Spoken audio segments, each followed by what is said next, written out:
Two, one.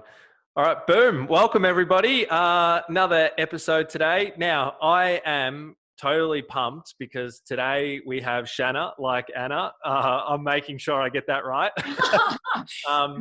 Shanna from Sober in the Country, who is the founder and director of, and you guys are a registered charity now, is that right? Yeah. Oh, how cool. 7 months already. Yeah, and so cool. And I'm actually really excited about this interview because we've been trying to hook it up for a while, and Shanna is so busy because she is an absolute superstar and is flying. She's been on Australian Story and has a huge social media following actually, and is really kind of starting to make ripples and waves in the space, which is so good because it's something that we really need. And I just think it's really important because I was saying off air before we started, you know, I've got family from the country and I have a small kind of insight into what they go through with isolation at all times and drug and alcohol use and stuff like that, and have helped those family to, kind of get into recovery and stuff. So, I'm excited to chat about it. I think it's going to help a lot of people. So how are you, mate? Oh, also excited, and thank you for bearing with me on my 3 reschedules, you beautiful patient human. It's an honor to be here, and I'm awesome, and I can't wait to delve in and just smash this with you. Grouse. Okay.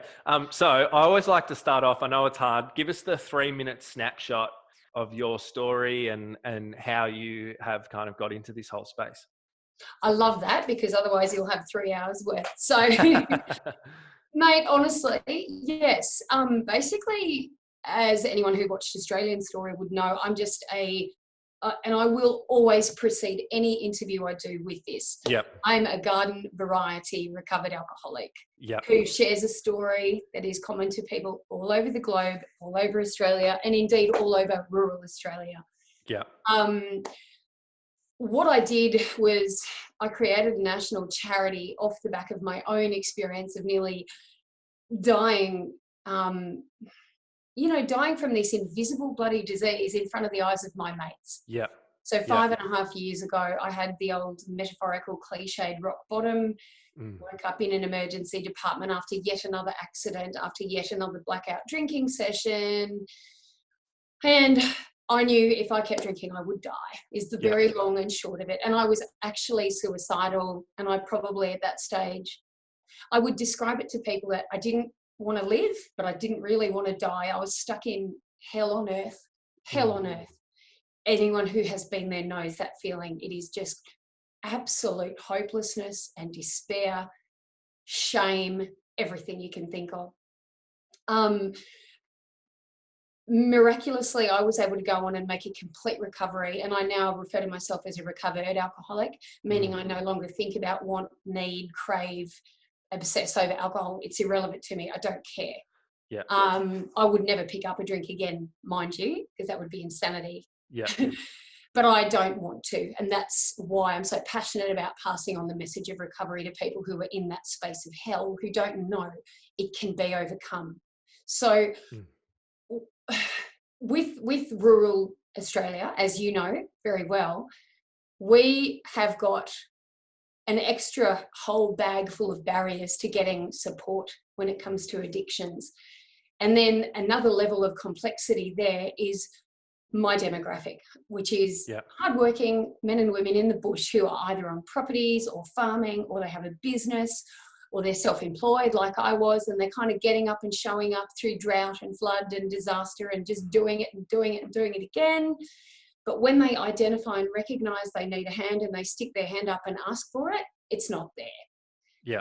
And as somebody who had to kind of save my own life with no help, no support, no one to relate to, no option for anonymous meetings because we know they don't work in a tiny town. Yeah. I was just astonished at the lack of options for a person like me. So I created Sober in the Country to fill this whopping, dirty, great big gap. Because as you know as well, Jack, anyone who works in addictions knows that a hell of a lot of our government funding and awareness and frontline work is focused on the catastrophic end stage stuff. Yep.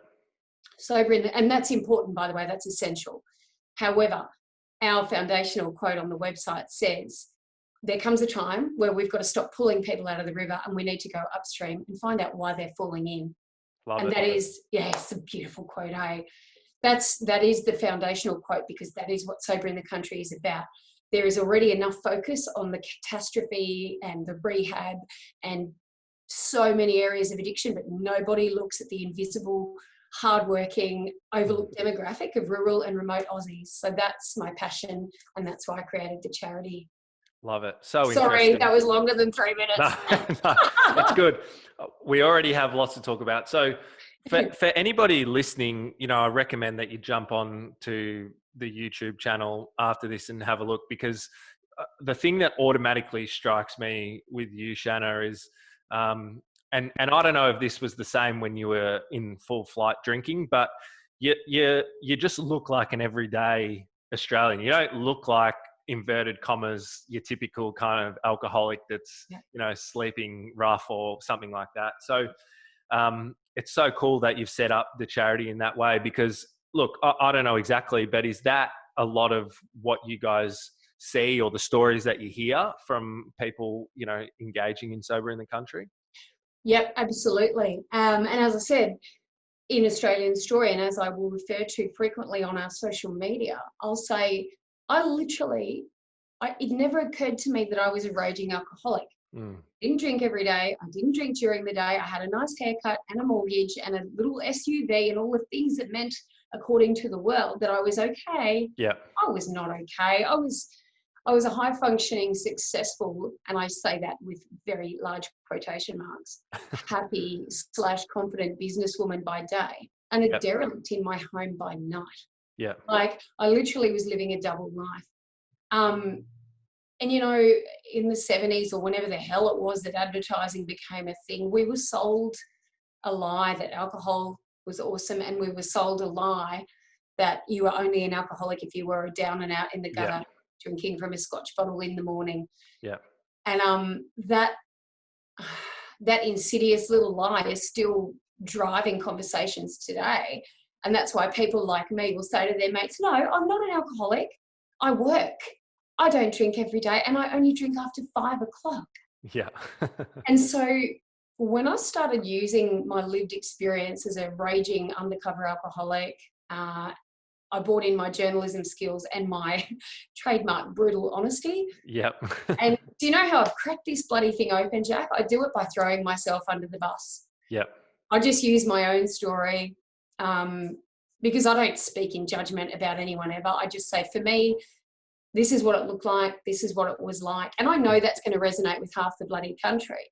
Yeah. But no one wants to hear it because it's uncomfortable and it's difficult and it's confronting. Yeah. But if you're the person using yourself as an imperfect example of what it can look like, it's much easier for people to go, oh. And, so suddenly people are going, do you know what? That actually could have been me. Yeah.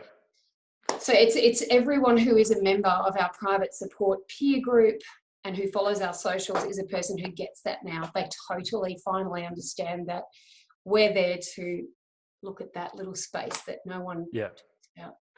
Love it. Love it. So I'm really keen to talk about some of those specific country issues and how you actually operate with Sober in the Country, and I guess how you help. It's really cool. So, but I want to just kind of focus on, because there was a couple of things that stood out to me when you were just talking about your story, which I want to hear a little bit more about as well. But one of the things that we're really passionate about with this show, and the reason why we're doing it, is that we kind of, like you're saying, we want to raise awareness about addictions and recovery, and I guess push the envelope with it a little bit and try and change the paradigm. So one thing that you said there was that you're a recovered alcoholic, which I love, right?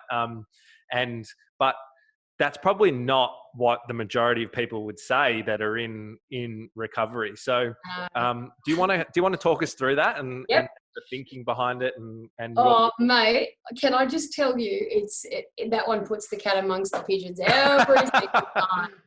And it's interesting, I'm working with an amazing lady for a book that'll be coming out at some stage, because everyone keeps telling me I have to do that, and I agree. Again, the more people I can help, I'll just keep going. But it's really funny, that's the first thing she asked me. She said, people are going to come out of the woodwork over this. And I said, Mate, they've been coming at me for 6 years about it. Yeah. So here is the qualification. For me personally, right, when I first walked into recovery, I thought I would always be struggling, wanting a drink daily, sick, desperate. And if you're a hardcore AA fanatic, you would know the term the obsession and the insanity of alcoholism. Yeah. I had that in spades. I was obsessed and I was insane when it came to grog. 100%. Yep. Interestingly enough, even those old, sort of stalwart programs like AA will actually speak about being recovered, past tense. Yeah. It's actually written in their own info, which is an interesting one. A lot of people don't know that. Yeah. Then they will go on to qualify or clarify that it means being recovered from a hopeless state of mind. Yeah. And that's really what it was like for me. So I refer to it as being in remission in some ways, right? It's like a remission from a disease. Yeah. So if it was cancer, I would say, yeah, I'm in remission. I've been in remission for 6 years. I'm healthy and I'm well. Yeah. But if I was to go and start chain smoking a packet of Winnie Gold a day, would I probably end up dead? Yes, I would. So that's, for me, being recovered in my mind, and this is my label for me. I don't care what anyone else says. It's none of my business. But for me, this was something that was essential from day dot.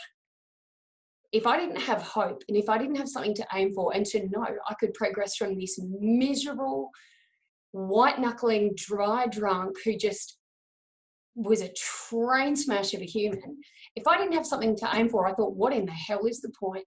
Yeah. I may as well just go and take my own life because that does not sound like a fun place. Yeah, 100%. So I basically, I'm forever at pains to clarify that for people and say, am I stupid enough to think I could ever pick up a drink again? God, no. Yeah. God, no. I would literally be smarter. It would be more effective for me to play Russian roulette.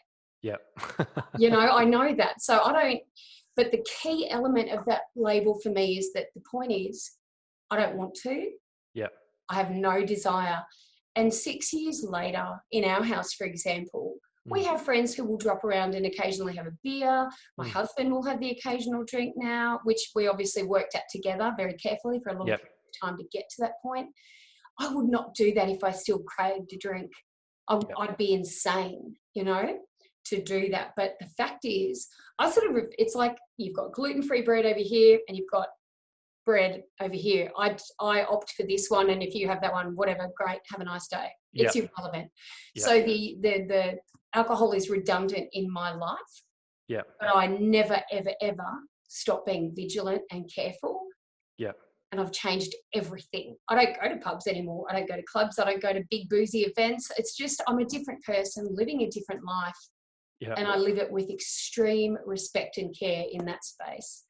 I think it's really interesting because it's something that I've found, right, as well. And I've kind of evolved in my journey too with how I think about things and stuff. But I've found when I talk to people is that it just, when you explain concepts like that to them around, recovered and not struggling like for a lifetime with this stuff and that you don't have to, it just makes people kind of go, oh, I can actually do it. That's what I've found, because there's this sort of narrative that, if you have these addictive patterns or addictions, that you're just going to struggle and just be kind of toughing it out for the rest of your life, and it's going to be hard work. And then, people kind of go, well, why would I get sober? Why do I want to do it? Because it's not the case. You can actually, actually live free and with contentment and, all that stuff. And again, if you want to relate it to the old traditional century-old, combos like within AA, which, by the way, there's heaps about AA that I respect and admire. Yeah. There's some things I don't agree with. So I do what they suggest, which is take what I need and leave the rest. Yeah. But within AA, they speak about that being joyful, happy, free. And I am all of those things. I have been, and this is why I think what I have found, Jack, and I don't know if this is something you've experienced, I know people who are 30 years without a drink who are not okay, and they're still terribly miserable people craving a drink. I can't think of a worse fate than that. I know people who are 3 years who have been set free from day one. Yeah. So to me, there are shades of grey, and I really, one thing I struggle with in the whole sobriety movement, whatever you want to call it, is there are some people who get so hell-bent on labels and definitions, and their way is the only way, that they would rather create a world war than just get on with the business of discussing the joyful possibilities. So Yeah. it's really funny, like, this is why at the heart of Sober in the Country, one of our messages is, you know what? We don't believe there is one size that fits all. We don't care what you do and how you do it. We just care that you know there's a way out. Yeah. And we'll try and help you to find options to get you on your merry bloody way. Yeah. No, I completely agree. It's really funny. It's quite it does happen a lot. And it's quite a normal, it's like a human, it's just something that humans do, you know. It's the same with like religion. If you look at the buttery essence of religion, it's good stuff. You know what I mean? Live well, do right to your neighbor, all that stuff. But then when you start to kind of bring the institution into it and all that, it becomes more about that. It's the same with like this recovery stuff. People forget about being human. What's the nature of recovery? Well, it's to be happy, to change your life, to feel at peace, you know, all that stuff. So and look, I as the CEO, I get up at 5 o'clock every morning and I come to work, and I carry the weight of this with all of the professionalism and seriousness and respect in the planet. But I loathe fanaticism, and I loathe the dictatorship where people, and we've all seen it, whether it's in recovery or bloody politics, whatever, it doesn't matter. Yeah. People will rant and rage and insist someone's wrong unless they do it exactly this way or that way. And I just don't subscribe to that theory. Yeah. I think we're all people. We're all just having a crack at this. And I believe one of the reasons our charity has become so well received in such an incredibly tricky demographic is we never come at this stuff from a place of judgment, or condescension, or superiority. And in fact, you would have seen this, like anytime I'm tweeting or Instagramming, I will always say there is nothing special about me or my story. I'm just a vessel for a message. Love it. You know, I cannot stand the word influencer. I can't stand the ego that can come in this space. You know, so I'm constantly measuring and ensuring that I'm not the solution. I'm not the answer. I'm just one garden variety recovered alcoholic representing a demographic no one looks at. Take it or leave it, whatevs. We do what we can with what we have. And, you know, it's so important to me to keep that it's got to be very, humility is everything in this. And you know that, you understand that. Yeah. No, it's very inspiring. So one thing that I want to do, because I know people listen to this and they're sitting there in the bush or just anywhere in kind of Australia, and often people will be listening to this going through their own struggles, and they really want the feedback that we've had, they really want some like practical steps of what did that person do, how did they change. So can you, if you can, I know it can be tough sometimes, but can you take us back to some of the darker moments, how it played out, and I guess what was the catalyst for you to shift things around and what you did? Yep. Look, and I speak about this constantly. In fact, I think I only posted about it last night. People will often say to me things like, God, you must have amazing willpower. You're so lucky. And again, I have to bring it back to a place of humility and real raw honesty, and to say, you know what? Sobriety is about paring everything back to the raw truth. It's about the paradox of surrender. We've heard that term a million times for those who may not have. Yep.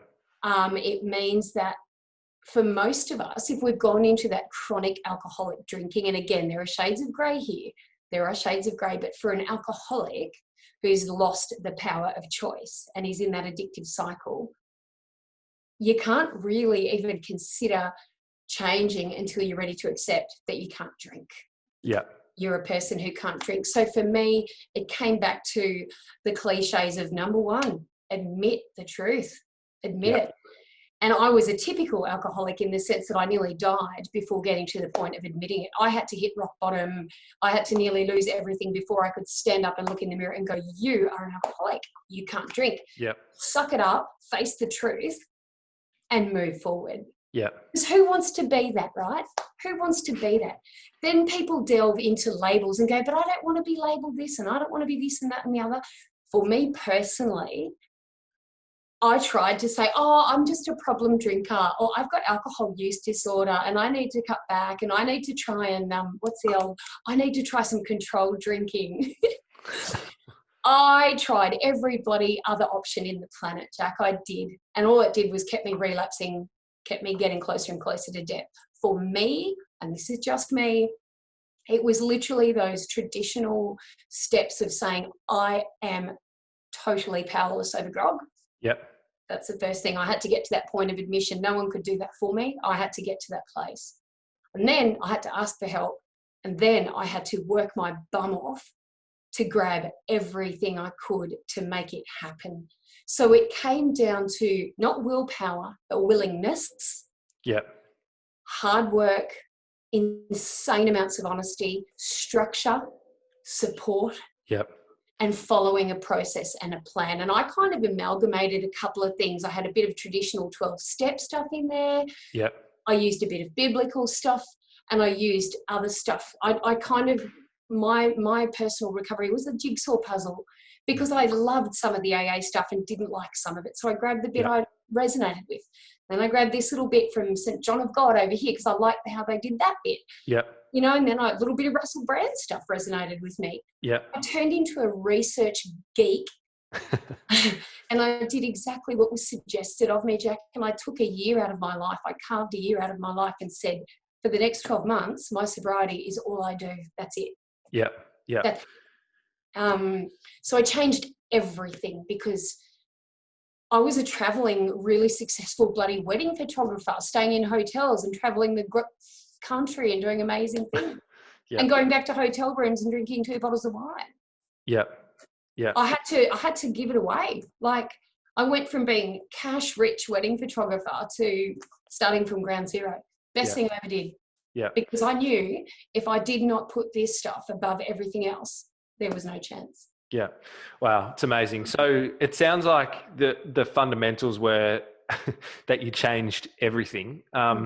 So was there, because I think people are always interested, was there anything within that? Was there anything specific that gave you the biggest kind of transformation or the biggest shift? Was it like an internal job? Was it exercising every day?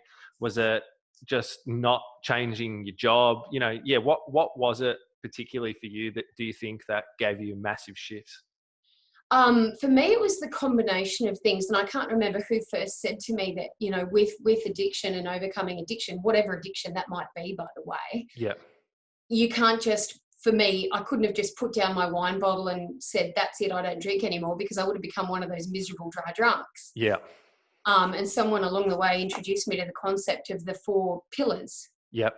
Emotional, spiritual, physical, mental. Yep. Right? So I literally, like I said, in that year that I took off, I went to war in all those 4 areas because my addiction related to significant trauma when I was an 18-year-old kid. Yeah. Rape, sexual assault, abuse from people I trusted, blah, blah. Wow. Very common story. Oh, look, honestly, it's so common. You know that as well. It's, you know, I learned to hide behind alcohol as a smokescreen. And then 25 years later, it nearly took my life. You know, bang. Yeah. It's just... it's a progressive disease that kills us. It's shocking. Yeah. So I had to delve into some of that stuff and I had to find ways to let it go and deal with it. Yeah. So spiritual and emotional, physical. For me, I studied intensively in holistic health.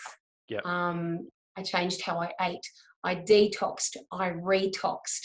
I learned what clean eating was about. Yeah. I learned the basic laws of health and I made them non-negotiable priorities in my life.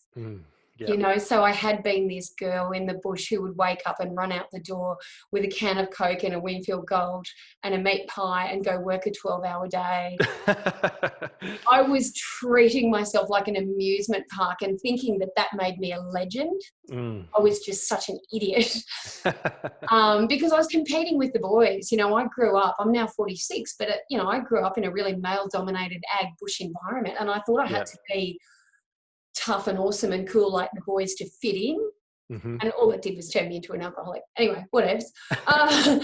But, so I had to go back to ground zero with my health, with my emotional stuff, with my mental, with my physical. And I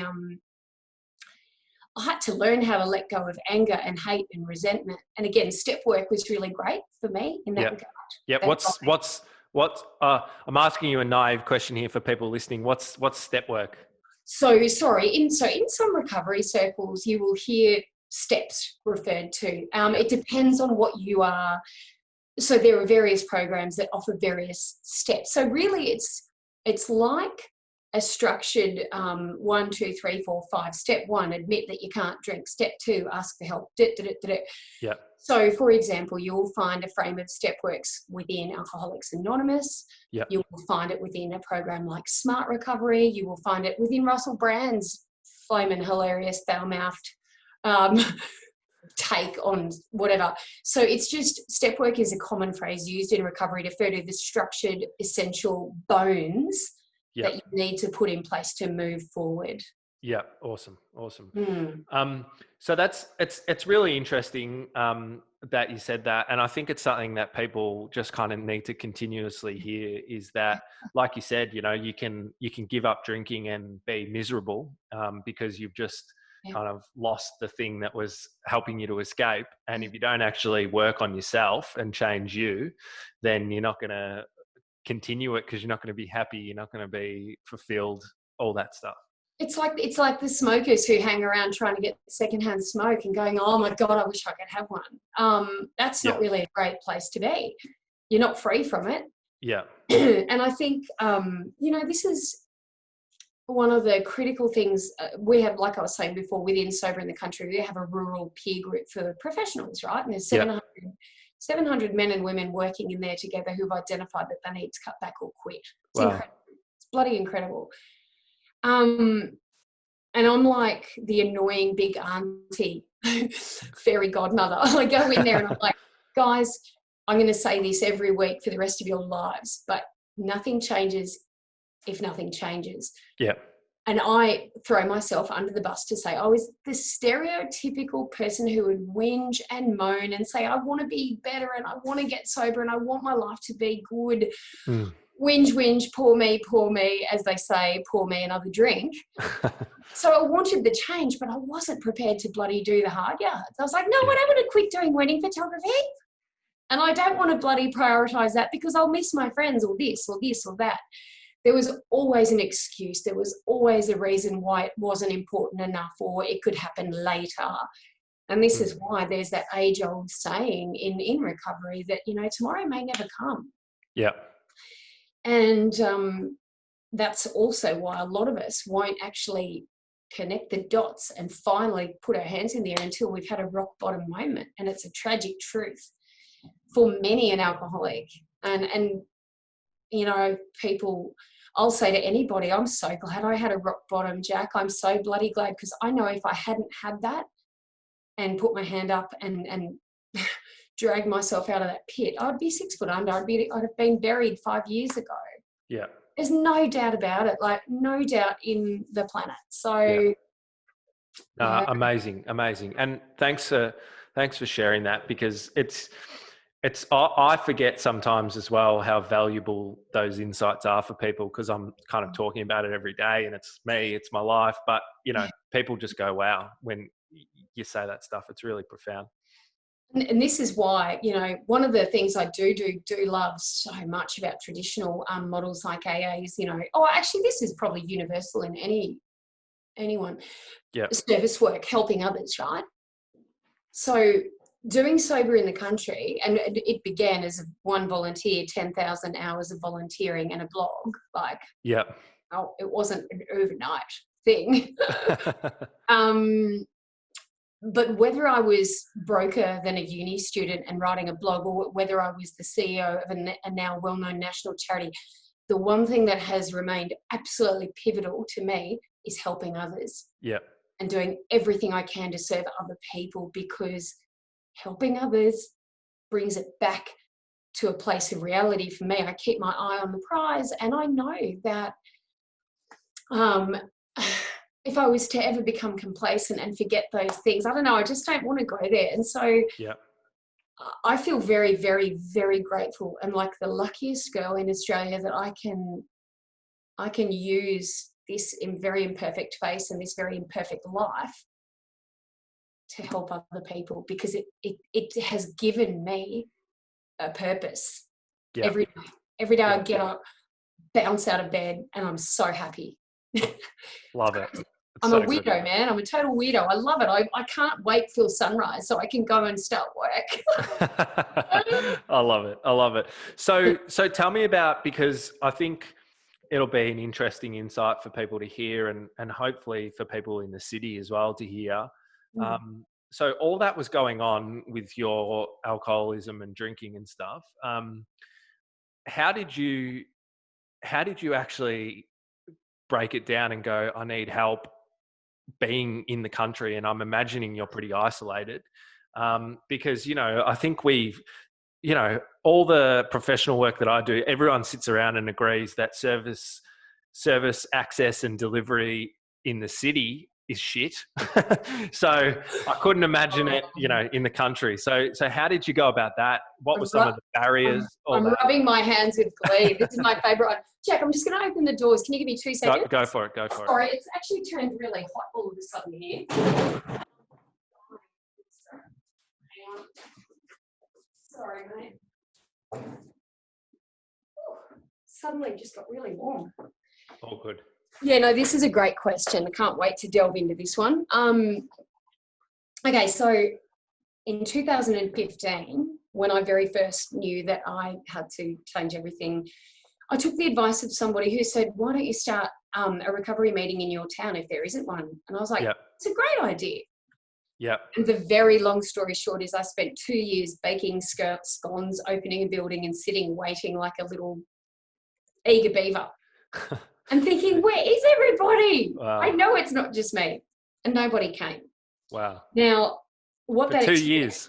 Oh, look, yeah, I think one night we had 6 people and I flipping nearly did a backflip. I was fizzing. I was so beside myself. But yeah, generally it was me by myself, maybe one person. Weeks and weeks and weeks would go by and I wouldn't see a soul. And I invited people and I did everything that was suggested. I put flyers up at doctor surgeries, blah, friggin' blah. I did it all. Yeah. And eventually I was like, yeah, all right, well, I reckon I've given that a fair crack. Yeah. And what I now understand, and a core part of our message behind Sober in the Country, is unfortunately models based on anonymity are never going to work when you can't be anonymous. Yeah, 100%. Totally never going to work.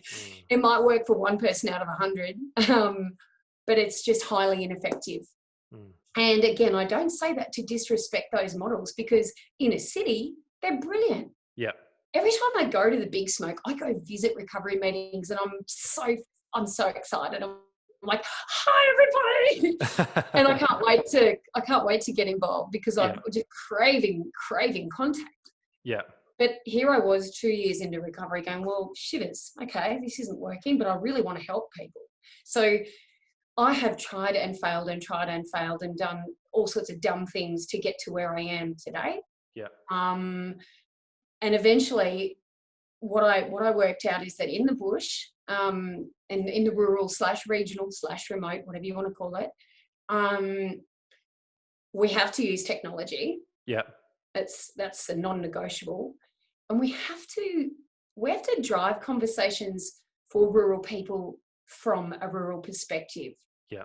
We can't take a city-based model and go, here you go, Shan, have a go at that. Because I'll be going, oh yeah, that's kind of not our life though, guys.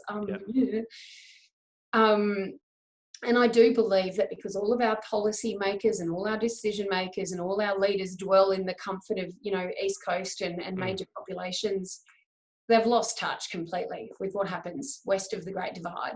Yeah. And it's too easy to forget about it and just go, oh, just pump some money over into that or donate to that thing. That'll cover that on the checklist. Yeah. They're not overly interested. And so I kind of sat there, and I remember thinking, you know what? I'm just going to start speaking about this stuff. I'm a journalist. I'm on the way through. I know at that stage I wouldn't have called myself recovered. Yeah. I was recovering, but I was very willing. I was very keen to share, because I thought if it helps one person, that would be nice, wouldn't it? Yeah. And anyway, 6 years later, Australian story, and millions of people have related to our story, because it's that common. Yeah. So I guess in the end, Jack, my objective was to connect people using technology. I wanted to just put a very, very real, as I always say, imperfect face, imperfect voice, a real person from rural Australia who's lived all over this beautiful, amazing, gorgeous country. I've got connections all over Australia. And as you and I would know, once you've worked out here for 5 minutes, you know everybody. It's just, doesn't matter how far apart you are in rural Australia, everyone is connected. Yeah. And I just wanted to put a ridiculously real language to this horrific thing that dwells in our families and our businesses and our lives, and just speak the truth. And it just went boom. Yeah. And I don't think that's because I've got the solutions or the answers. I don't. I know there is hope though, and I know I can direct people to many of the services that are there. And I think real talk was the key. Like-mindedness, real talk, and a strict identification point, because nobody looks at working men and women because we look okay, so therefore we must be okay. Yeah. And it's not the case. So interesting. So is one of the reasons that or is what you're saying about the anonymous meetings why they often don't work in rural areas, because is it that old saying, like, everybody knows each other in the town and knows each other's business? Is that, 100%.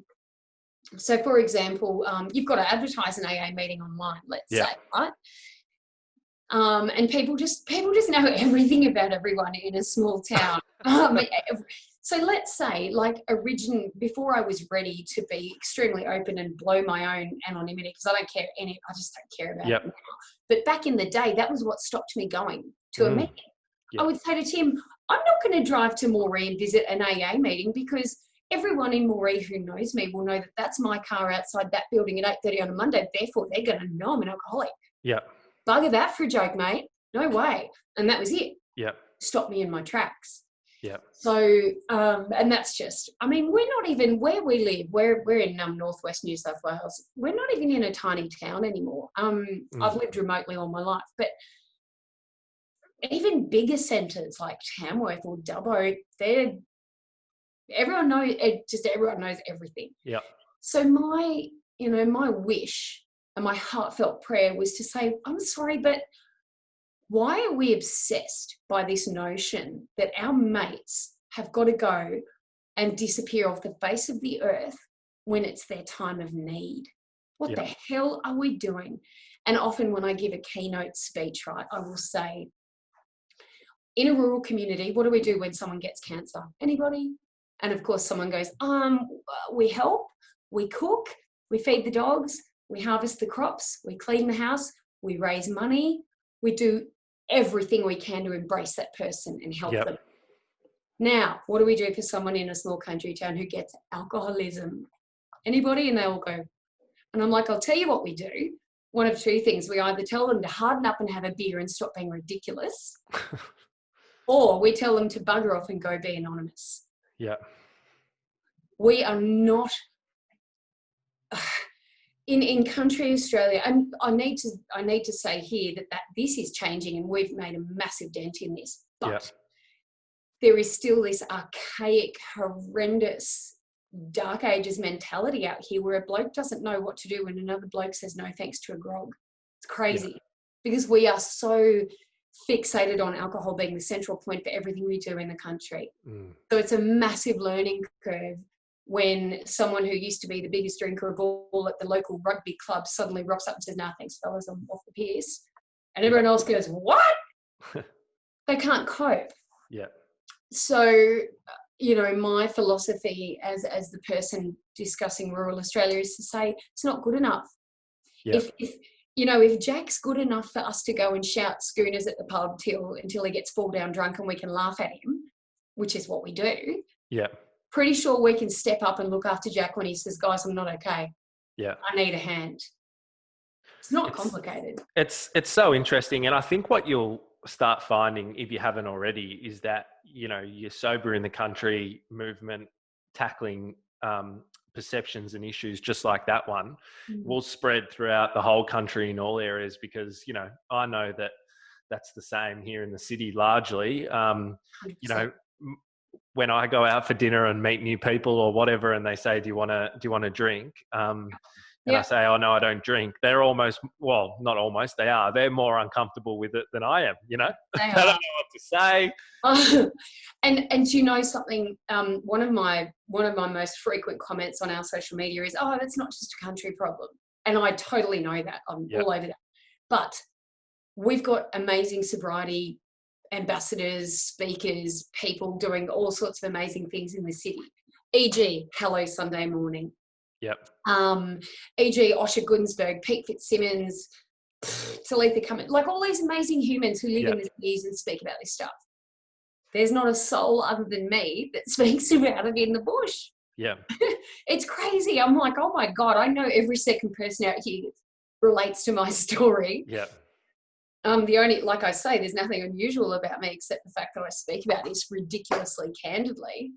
Yeah. And the other thing is, in the city, at least, let's say Jack gets off the grog and finds that he loses this circle of friends, he can go to another suburb or another surf club, or I don't know, you've got some options. Yeah. What is horrific about the country is when a person goes sober, and I'm going to use a case study of a very, very special friend of mine who lost everything, including his family, because of his drinking, pulled himself back from the brink, got it together, changed his life, and began getting ostracized by his own community because he doesn't drink. So I often draw inspiration from stories like that to say, I'm sorry, Australian men, what the F? Like, what are you doing? Yeah. If you are so profoundly uncomfortable that one of your alleged best mates is saying no to a grog, who's got the issue here? Yeah. And I just tackle really difficult subjects. And I say, where does a man like that end up in our community? Do we just leave him to die of loneliness now because he can't cope that he's not having a grog with you? Or do you man up and go, no problem, I'll get you a soda water? Yeah. So it's and unless someone, and I've seen this happen, I know another fellow who literally picked up his family and his life and he moved to a whole new district because it was easier than being sober in his hometown of birth. Yeah. He was suddenly an outcast in his own bloody community. Yeah. And I feel so much sadness and despair when I hear those stories, and that's kind of the stuff that literally fires in my veins day and night and inspires blogs and inspires my social media, because we've got to do better, and it's insane that we're not doing better. And on the flip side, what I can say is that our charity and this voice, it's cracking those conversations wide open, and we're making huge impact. Love it. Crazy. So good. And it's really true what you're saying, just about everyone knowing each other and in their business. I've never lived rurally, but have family that do, and it's not even in a super remote town or anything. And I remember, like, as a kid going down to the supermarket with Nan, and what should have taken half an hour would take 3, because we'd stop and talk to every single person walking past, and what they were talking about was everyone else. And it's really like that. So just to kind of give a picture as well, because I really want to drive home this point, and hopefully we can get some other people with influence listening to this and wake up and realize. But how many services would you have that help with either, let's put mental health in there as well, mental health and addiction issues in kind of a close square radius to you? About that many that would make sense to me within 2 hour, 3 hour drive. Yeah. I tried when I first got sober here. There was one counsellor who was briefly in a tiny town I lived in that I resonated with. Other than her, I've never had any success with finding someone I could connect with and feel. We don't actually have meetings. We don't have recovery support groups because they come and they go because people give up because no one's there. Mate, we are so... and may I just say, our doctors and nurses and mental health care professionals and volunteers out here deserve eternity in heaven. Yep. Because they try so hard to do what they can with very little. And it's just never enough. And I'm going to have a bit of I'll go a little bit political here for a minute. Go. Look, it's funny. I'll share with you that whenever it was, 3 years ago now, I was a Rural Woman of the Year finalist. Yep. And then this year I was a Regional Woman of the Year finalist. Now, these are the things that land you in political circles, Parliament House, fancy gala dinners, and what you're doing is amazing and hurrah, and isn't this terrific? But when push comes to shove, there's no support for the alleged important work that they're asking people to bring out of the wilderness into the spotlight to support it. There's never any support at the back end. It's like, here's a certificate, here's a pat on the back, off you trot. That's so nice. Let's pop you in a media release. And it's really frustrating because we will see this again and again. We will see politicians jump behind microphones and talk about the scourge of methamphetamines in rural Australia. We will see millions pumped into a national ICE inquiry, for example. When it comes to alcohol, we went for a decade without even having a national alcohol strategy in Australia, full stop. That only recently got reinstalled. We just don't look at it. And we know why, because it makes a huge amount of money and because it's legal and because it's not a popular vote-getting topic. It's easy to stand behind a microphone and talk about drugs because a politician can stand in a position of superiority and talk about those poor unfortunates over there. And I get pretty fired up about this, right? Because I see this as a global food security issue. Now, I can imagine people listening will go, I'm sorry, how did we just go from talking about recovery to food? And what I would say, if I could sit down opposite Scotty Morrison or Greg Hunt or any of these guys, they all know who I am, they all know what I'm doing, I would say, truly, you need to remember that I'd have to check the stats, I think it's something like 4% of the population feed the rest of the population. Yeah. The minority of Australians live remotely and rurally, and they're the same minority who feed the majority. And if you want to break this down into a topic everyone's interested in, if you want Australia to have a sustainable national food system, which is going to get harder and harder and harder, then surely to God, the men and women who get up and show up after decades of bloody drought and flood and everything else, they're not even asking for handouts, right? They're just asking for equality in services and support.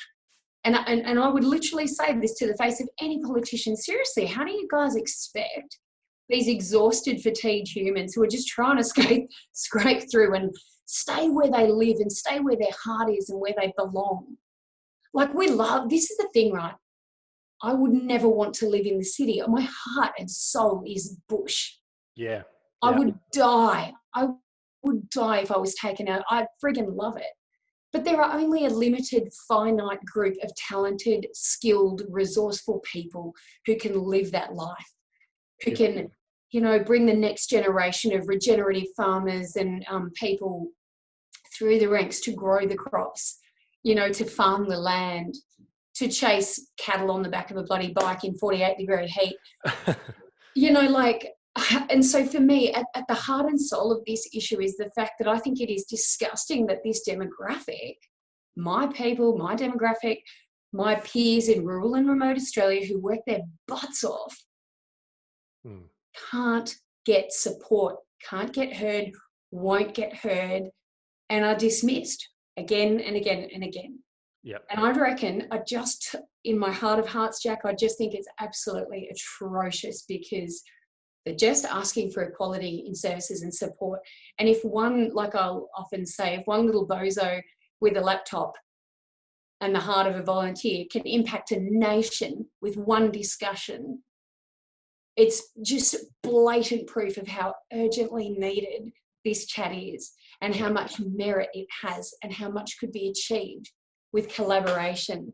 Yeah. And that is why it is very, very, very heartbreaking when we see the ministers announcing another few million for this city-based, charity, or this over here or that over there. It just becomes soul-destroying when you know what's happening. And this is why I will be forever grateful until the last breath I draw for philanthropic people. Yeah.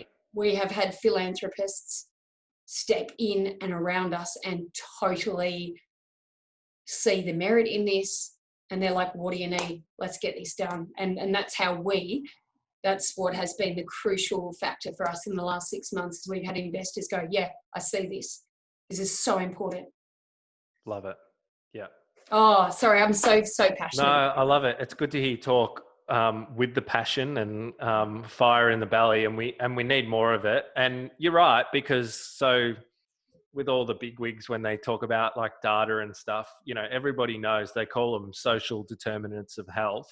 Everybody knows that the more or the higher they get, and the more they're fleshed out, the greater impact it has on poor mental health and alcohol and drug issues. And I'm talking about financial stress, lack of connections with social supports, lack of access to services, all those things, right? So when you think about that and you look at the country and people that operate in the country with drought, fires, all the effects that happen, it's horrible. You're right. It is a disgrace. It is a disgrace. And COVID-19 to me, it was really funny.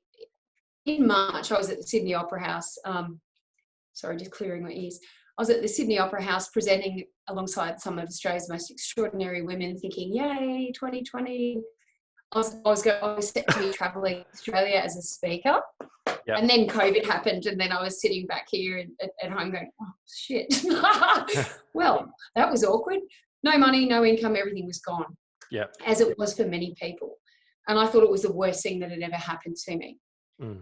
Several months later, thanks A, to philanthropic investors and their incredible, incredible hearts. B, COVID-19, oh man, it's done wonders for the addictions conversation. Yeah. Because a few things happened, and you would have watched this. Our own government declared bottle shops an essential service during lockdown, because they knew if they had not done that, A, there'd be a civil war, B, the healthcare system would have been crashed by undiagnosed alcoholics going into withdrawals. Mm-hmm. That's the only reason that happened, right? We know it's not essential to a normal person. So what does that say about that? Anyway, there was that. Then there was the fact, so to me, that was just the most passive acknowledgement from our government that Australia is literally alcohol dependent. Yeah. So there was that. Then over here, again, leaders behind microphones saying, oh my God, we've got to give extra money to this technology service and that technology service because all of these people can't get to their meetings and their support and their services. It's going to be a crisis. Mm-hmm. And I'm sitting back here going, interesting. I've been actually trying to tell you this for 6 years. Isolation is our normal. Yeah. And it's never registered as an urgent crisis. So it really just further, showed people like us that, out of sight, out of mind. And I'm not, you know what, I don't really go for this whole business of sledging people. I don't like it. I don't like that aggressive political game playing. I loathe it, actually. I loathe it. But I will also call out huge disparities when I see them. And there is just such a blatant blatant disparity going on in the healthcare system. And again, I'm not saying we want handouts and we choose to live in the bush. We bloody love it. But at the end of the day, you know, people like me present in the healthcare system a long time before we nearly drop dead, and we're dismissed, and we're dismissed, and we're dismissed, or we're not ready, or we don't know how to identify, we're in denial, blah, blah, blah. And all of a sudden it's like, no, Shanna fell down a flight of stairs and nearly broke her neck. That's so sad. I've been falling down that flight of stairs for 20 bloody years. Yeah. You know, so coming back to that foundational quote, we need to get these conversations happening here before our mates are found, you know, dead from suicide because they've drank a bottle of rum on their bloody porch after another 10 years of drought. Do you know what frustrates me though, Shanna, is, and you're right, it has been a catalyst, and I think it has opened up the conversation more, but something that really pissed me off about all that was if you just kind of drilled it all back and you looked at the funding, mental health, I don't know the exact figure, but they got, I think it was somewhere in the range of an extra 30 plus million onto different services and stuff for COVID-19. And that happened, and this is federally, that happened straight away, which is great and needed, right? But if you really kind of drill down and you look at stats behind, suicide and different mental health issues and the impacts that alcohol and drugs have on it, it's massive. And do you know how much alcohol and drugs got federally? Oh, no. 6 million. I was going to say 6, but I was like, I think. Which is great. It's fantastic that we got something extra. But that was slow in coming out. So it was kind of 5 or 6 weeks behind. And people in the industry really kind of had to dig in their heels to get it. And, you know, definitely not sounding ungrateful. It's awesome that we got that extra money. But people think like, oh, 6 million, that's a lot of money. But when you spread that across the whole country, it's nothing. It's nothing. And truthfully, like, I think that it is very easy for people to sit in their lounge rooms and bash people online, right? Yeah. I think you've got to earn your right to comment, and you've got to have proven yourself as fair income and all those sorts of things. And I think that's why I get particularly heartbroken and frustrated, is it's like, how much more? Like a national charity like ours doing what we're doing and making the impact. I mean, there is irrefutable proof and evidence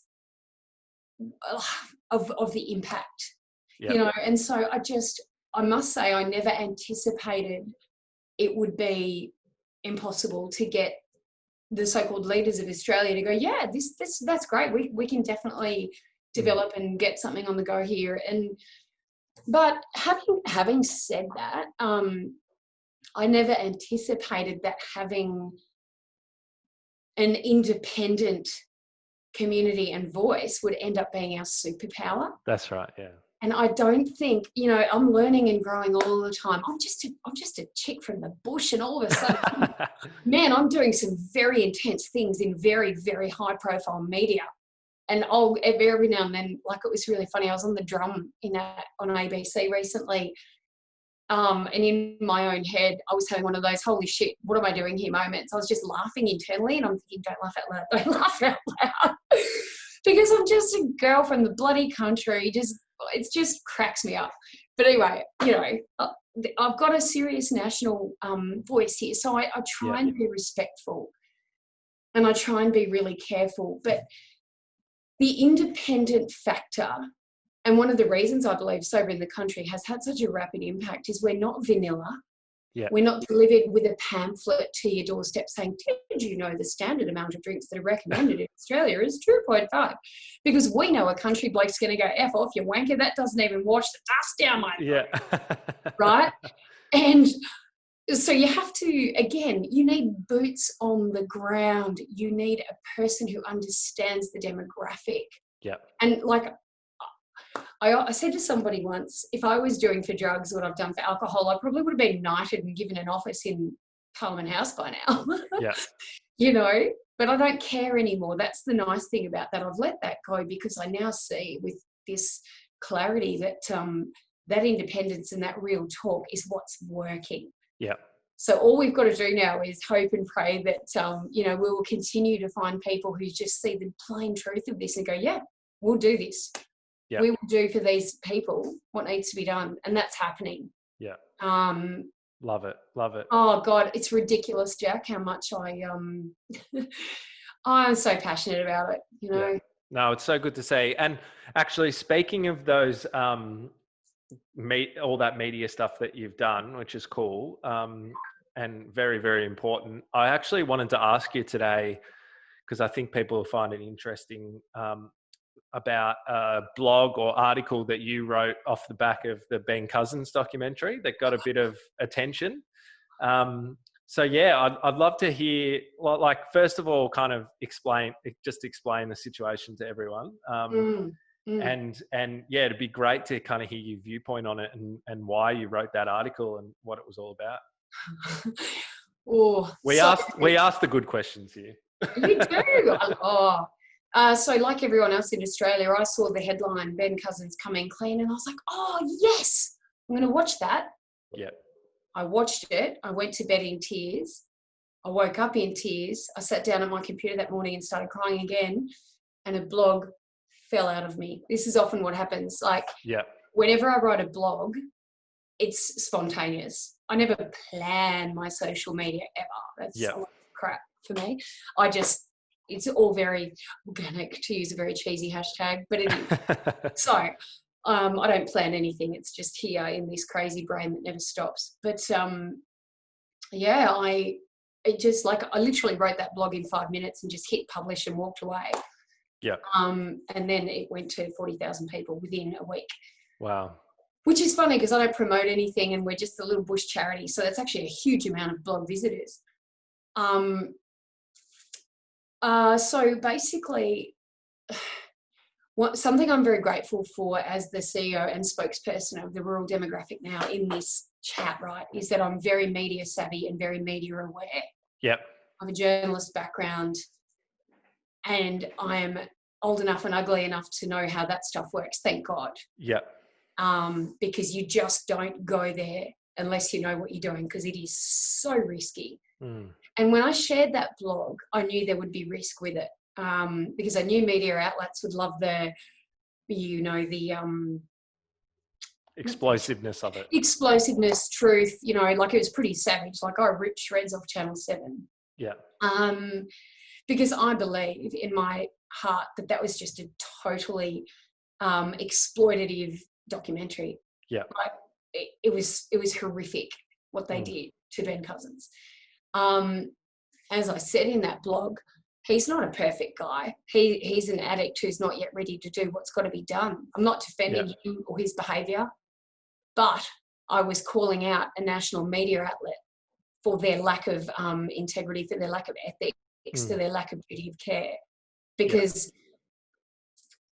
and it's interesting, and I'm at pains to point this out, I'll say to our tribe, don't engage with the media unless you've got media training, or come through me. Like, whatever you do, do not engage, because it is like throwing yourself into a bunch of bloody bait fish during a shark frenzy. Do not go into that unless you've got your guard up and you're very knowledgeable, because it's a very dangerous thing to do. And it puts you in a vulnerable position. And a lot of people in recovery, e.g. Ben Cousins, are already compromised and vulnerable. Yeah. And it's interesting. I did a radio interview off the back of that with some mob from Melbourne. I can't even remember who. And this fellow said to me, oh, but Shanna, come on, Ben's a 41-year-old man and he's fully functional. Like, who are you to say he couldn't do the interview? And I just went, I say, I'm sorry, functional? Did you just say functional in the same sentence as that man? In that, I was like, there's nothing about Ben that was functioning at the time of that thing. He was so clearly not capable of doing that. It was, and I don't care if there was money involved. That actually makes it even more of a case of exploitation. Yeah. So I guess, oh mate, I was just in a righteous rage about it, because I couldn't actually believe a network had let that go to air. Yeah. I just think it goes to show everything that's wrong with our media in 2020. And like I tweeted, I'm very glad I didn't let Channel 7 anywhere near my story. It's why I chose ABC, Australian Story. Yeah. They're the only people I would have let go near telling my story, because I'm very cynical about a lot of things, as it turns out. And thank God I am, because, oh my God, 5 years ago or 2 years ago, I would have said yes to a 7 thing, and I just, oh my God, it would have ruined my life. Yeah. You know? And I just think, I don't know, mate, I just think that we've lost our way as a nation with our media. It's all about the grab and the funniness, and there's no credibility, there's no research, there's no balance, there's no facts. Yeah. I feel mortified when I watch news, certain media news. I just think, really, is this news, or is this 16-year-olds with personal opinions? It's just. So what was it like telling your story to the media, like, and going through that whole process? Was it scary? Like how was that? Well, I am very pleased that I did what I did, which was everything I did from the moment I began my journey to sobriety was to be very measured, very careful, very intentional. Because my drunk mind was all about rushing at things like a bull at a gate, not putting strategies in place, not researching, not investigating, and that's why it took me 6 years to even launch the charity. Yeah. I needed credibility. I needed foundations. Yeah. Yeah. And I was like that with the Australian Story documentary. It was very overwhelming and very scary because of the sensitivity of the subject. Yeah. But I'll plug our beautiful producer, Ben Cheshire. God love him. They were nicknaming me the co-producer because I was so bossy. But I kept saying to them, I'm not even kidding you guys. If you get the balance wrong here, I will literally need to move to like Dubai and assume a new name. Yeah. Because we're talking about grog in Australia. If we get this wrong, I'm dead meat. Like, I'm Gonski. Yeah. And so I was very, very, very frightened of that not being done properly. Not that I didn't trust them, but very few people understand the complexities and subtleties of this conversation, let alone in a rural demographic. And so, for example, when we film sequences like up at Birdsville Races, I said, you need to have a shot with Tim, my beautiful husband, with a beer, and me with no beer and having a cheers. Yeah. I need viewers to know we don't demonise people who drink. Yeah. We're not anti-alcohol. We're not prohibitionists. Yeah. We're here to support our mates who can't, and that's a core part of the Sober in the Country message. It's all about positive reinforcement and inclusiveness. It's not about demonising people or being a bunch of wowsers or evangelists, because that doesn't work. And all you do is put an entire nation offside. So I was putting my life's work into the hands of those producers. Yeah. It scared the shit out of me, actually. Anyway, it took us 6 months from beginning to end. Yeah. A normal episode of Australian Story takes 6 days. Wow. But because they didn't, anticipate the distance and the this, that and the other. And then we had a major sequence pulled on us at the last minute here in my own backyard, which was devastating and nearly bloody crashed the whole thing. Oh, that was terrible. So there were some huge moments of like horrifying stress and sleeplessness and oh God. Anyway, it went to air in late November. And a few days before, I said to Timbo, I said, sweetheart, can we please go away to the coast and lock ourselves in a unit, because I'm so tired and so emotional and I'm shaking in my boots. Yeah. So we did that. We went up to Mooloolaba, which is a favourite place of ours to go if we can, just to get away for a couple of days and get away from the drought. Yeah. And see some actual water. Anyway, so we're in the unit. And because we totally didn't think about it, daylight savings was on. Yep. So it's gone to air in New South Wales, and we're getting, our phones are going ping, ping, ping, ping, ping. Oh, no. And I'm going, turn your phone on silent, put it away. And I was like, what if it's bad? Oh my God. So you didn't watch it as it aired? No, because Oh, we waited for it to come on the old-fashioned TV in the UK. yeah. We didn't Wow. watch it live stream. So, oh my God. So by the time we got to it in Queensland, my anxiety is like off the flipping charts. Anyway, we watched it and we looked at each other and we both I was just actually sobbing. I was sobbing with relief, gratitude. I don't know. I just think the enormity of what we had done Yep. on such a massive platform hit me. Timbo was very emotional and we Yep. just kind of held each other and rocked in the fetal position. Yep. But they did it beautifully. Yep. They did it so well. And holy bloody cow, the response. Oh my God. I wish producers got a commission. You know, I was chatting to Ben the other day and I said, mate, you helped us to impact lives. Like that was a critical part of getting this out there. Yeah. Yeah, so mate, it was incredible. It was terrifying. But I tell you what, anytime I speak to anybody who's considering, God, look at my hair, sorry, doing anything with the media, I just say tread very, very, very, very carefully. It's not for the faint of heart. Yeah. And I wouldn't have touched it had I not been as experienced as what I had. Yeah, it's so great to have you here, share that story, and I just felt the emotion kind of well up when you started talking about what it was like when you watched it. It's pretty crazy. So I think the thing that hits me, and there will be a fair few families listening to this as well, and that's the other thing I wanted to kind of talk to you about. And I know it's not your direct experience, but you'd obviously have some insights. Like, so is it Tim, your husband, or as you refer to him, Timbo? Like, how is all of this, you doing this sober in the country, essentially opening up not just your life, but I imagine his life and probably the rest of your family's life a little bit as well. Yeah. How has that journey been for you guys as a family? You do ask the good questions. And mate, that's a really important question because again, the only reason I've gone ahead and done any of what I'm doing for 6 years now is because we don't have a family. Yeah. I would never do this if I had children, like never. Yeah. Because it's too risky and the flow on impact is too potentially devastating for kids. Yeah. I'm not saying that people shouldn't do it if they've got kids, but for me, I just couldn't have done that, right? Yeah. So it was a very intentional, very measured.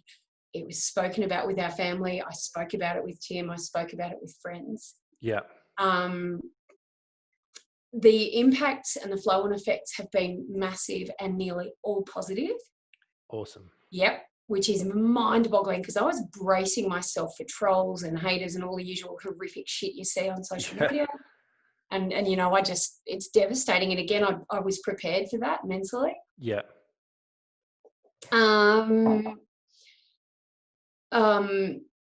Interestingly enough, Tim hears frequently from people in the ag industry now. They will just pop up out of nowhere and share a story and say, I saw your thing and this is my story. Wow. So it's opened a lot of conversations across Australia, but in our own backyard. Tim is probably one of the nicest men you'd ever meet if you travel the continent. Yeah. He's a really good guy. People respect him and know that he's just a decent man. And so there's been no negative kickback there at all, thank God. But again, you know, we're so careful with how we speak to ensure people understand there's no judgment, you know? Yeah. And we're doing this because we care so much about the rural communities that we speak into.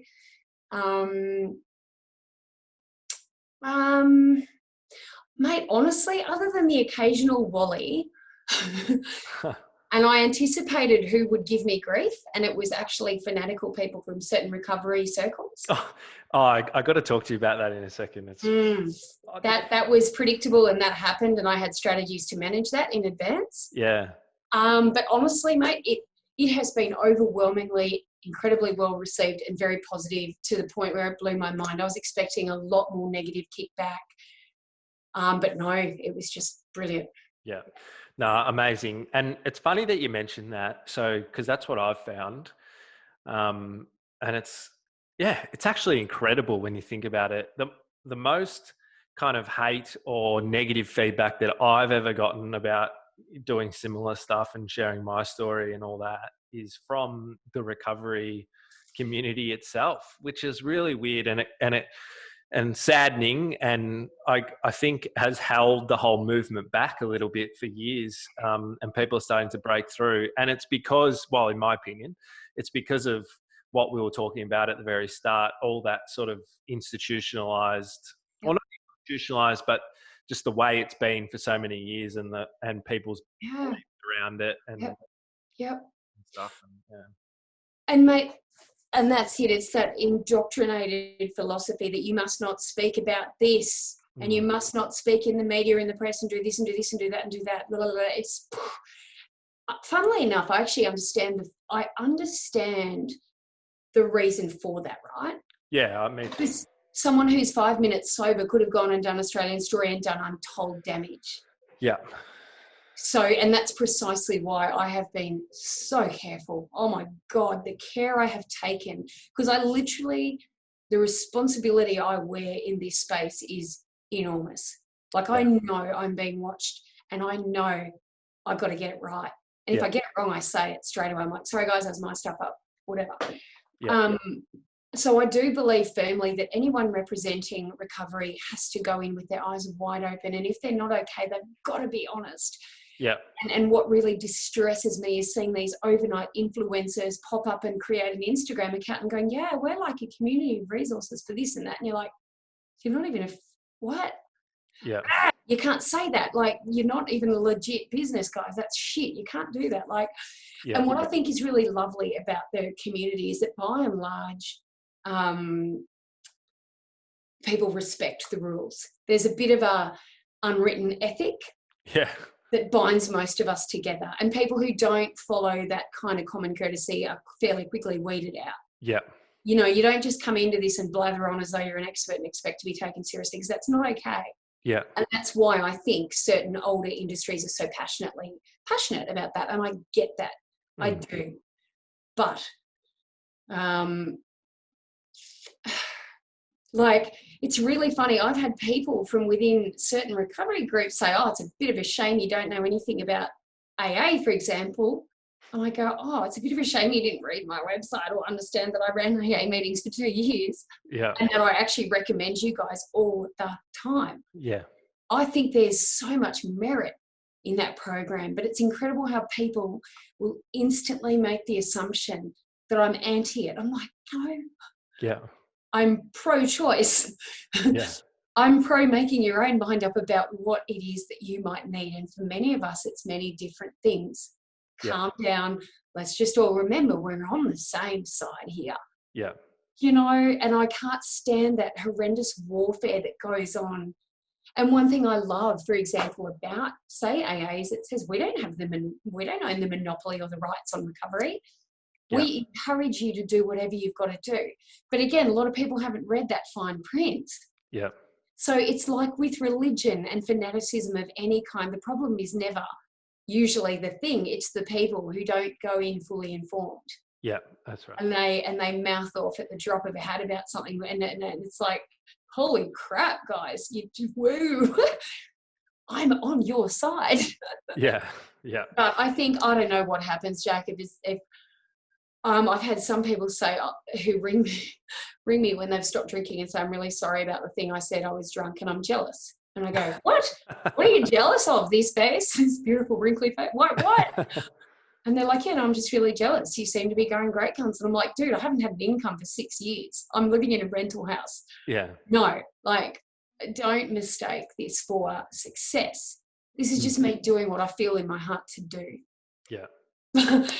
But people are people, you know, we all have, I would have done that. Drinking me would have been the person doing that, I have to say. Yeah. I was an asshole when I was drunk. Yeah. Yeah. Yeah. So that's really interesting. And that's kind of what I want to finish up with and really hear about, because it's so cool for you just to kind of frame it like that. And it really does sound like you've been able to take all the crap and bullshit out of it, and just, it's really about helping people. And exactly like you said, that's the reason why it's successful, and it's shone through and doing really well. So yeah, you have Sober in the Country, and you talked a little bit about how it was formed. But so what do you guys actually do now? Like, what do you offer, and how does it all work? Yeah, another cracking question from Jack. So, okay, like I said, it started as a blog and 10,000 volunteer hours, and then it developed into a Facebook page and this, that, and the other. And today, what we are, yes, we are a registered national charity. And our objective is basically to close the gap. Yep. For people like me in the bush. We are very laser focused about being specifically around the rural regional demographic, again, because nobody looks there. Yeah. So what we've done is we've created an online platform / hub. We are not a service provider. We are not government funded. We are not presenting as the solution. What we've done is to just use the incredible power of social media to get a message out there, to break stigmas down, to break barriers down, to bring real talk into this incredibly complex topic. Yeah. Our philosophy is that we just want to make it okay when our mates say no to a beer. It's a bit like, are you okay, Dave? We're just making it a conversation that can be had without stigma attached, you know? Yeah. So, and bearing in mind, we're only 6 months into being a national charity, so we are changing and growing very quickly. Yeah. But at the forefront of everything we do, we're never going to pretend to be something we're not, ever. It'll always be very much led from an authentic, truthful place. So, yeah. I have no intention as the CEO of this charity of reinventing the wheel. It's a stupid idea. Yeah. I just want to recalibrate the wheel for bush conditions, right? So we've already got an amazing array of national charities that people can go to, e.g. Hello Sunday Morning, e.g. Smart Recovery, e.g. Alcoholics Anonymous, whatever. So my job, as I see it, right, in this charity is to bring people into the fold, let them know this is a space for you. If you don't feel like you belong anywhere, no one's created a space for bush people in this battle, in this demographic. So here's your space, here's your hub. We've got a peer platform over here. As I said, that's home to 700 people after 2 years. It started off with 7. Wow. We're impacting, I don't know, tens of thousands on the social media. At this point, we are developing a brand new platform so that our private group can morph into a much more secure, user-friendly place where they can be anonymous, because Australia in the bush is tiny and people are starting to know the other people in the Facebook group. Yeah. And it's like, oh shit, this person knows that one who's married to this one's cousin, and whoop, all right. So we can hardly keep up with it. So we're madly working in the back blocks to create a new platform so that our same rural tribe can just transition to a slightly more secure space, right? So it's peer support. It's just peer support. If people need more than that, which they do, within our network, we're just bringing in, like when you've lived and breathed and eaten and slept recovery literature and books and podcasts and charities for 6 years, you know who's doing what, and you know who's legit and who's not. Yeah. So I just bring all of those resources in, and my job as the CEO is to go out there and speak with Jack or Hello Sunday Morning, or, you know, Foundation for Alcohol Research and Education, or the Australian Drug Foundation. And I connect with them all. So we are now actually really strongly aligned with all of these key players. Yeah, awesome. And our approach is, we are here to collaborate. Can we please suggest you as a resource? Can we maybe work with you in this way or that way? It's not competitive. We are all about sharing, passing it on to charity. It's not That's about a breath of fresh air. Oh, mate, I don't understand. Yeah, like, and there are people who won't play nice in the charity space. Tell me. And I've had a couple of experiences recently where I was like, oh, alrighty, note to self, that guy is off my Christmas card list. But if, you know, so we are collaborative at heart. Yeah. Our care, like our primary job is to get people to the places that they need to go to get the help that makes sense to them. So the more resources, the better. So again, we're not saying okay, guys, we've got a program that we've developed from the ground up. No, we don't. We don't need to, because they've already been done. Yeah. But we've cracked this convo open in the bush, because we're the people who make sense to bush people. Then they feel safe. Then they come in the door. Then they go through the gate. Then they see that they're not alone. Then they go, oh, shit, this is amazing. Yeah. There's a whole community of us. Hey. And so you'll see the interaction in the group might be somebody going, hi, guys, I'm new here. I'm Jack from out whoop whoop, and I found that my drinking's getting a bit hectic, and I don't know if I should cut back or moderate. What do you think? And then bam, all these other bushes. Yeah, mate, I fully understand you. And it's just this incredible community of rural people looking after rural people, talking the same talk, walking the same walk, facing the same challenges, laser focused for them, right? Because nobody does that. Yeah.